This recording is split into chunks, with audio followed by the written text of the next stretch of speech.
Jai Bhagwan, Woman Warriors, and welcome to day 80. Wow, we are so close, less than a month away from finishing, and I'm so proud of each of you. I hope you continue to pop up and engage because you're just doing fabulously. And even if you've been out on the fringe for a while, come back in and tell us where you're at because we do miss you. This morning, I just wanted to share a small piece about the importance of balancing the Vata mind. So the Vata rules the mind, and that function of Vata is movement, communication, transportation, and we get a lot of that going on in our mind. What's very interesting also about Vata is that it is the dosha that causes about 75% of the imbalances. So it has a huge presence in our constitution and in our life. But I was rereading some excerpts out of this book called The Unbeatable Mind by Mark Divine, which I really enjoy. And there are two pieces that stood out to me in one of the chapters that he talks about just the mind in general. So there's a couple of things that I wanted to share just as tidbits for today.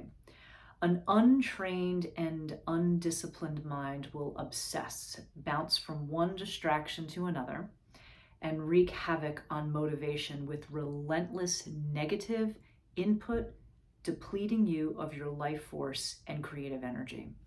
And I thought that was just spot on about how Vata can hijack our minds and just suck the ojas out of us. And the reason why I wanted to share that was because it is the reason why we do these practices. Some of you know that I just had a recent death in our family, my father-in-law. And what was very interesting about watching the unfolding of that experience was that the practices that I have been doing and that Michael, my husband, has been doing, etc., allowed us to get through the mental struggle that death brought to the family, as well as the balancing of the heart. Now, know that grief has no time limit, and there'll be stages of grieving along the way, etc. But to initially be able to handle it, not in a way where one feels shock, but in a way that is like, okay, I see this for what it is because my mind is actually disciplined and not undisciplined.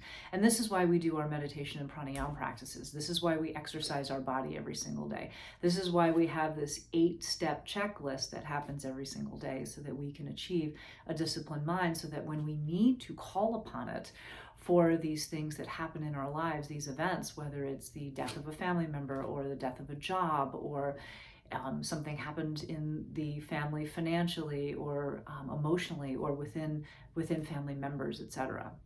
The last piece I want to share with you that Mark Divine says actually right underneath that is, the trained and disciplined mind, on the other hand, is a calm and steady ally, always positive and infinitely creative, ready to lead when called upon or follow your spirit's guidance without question or doubt.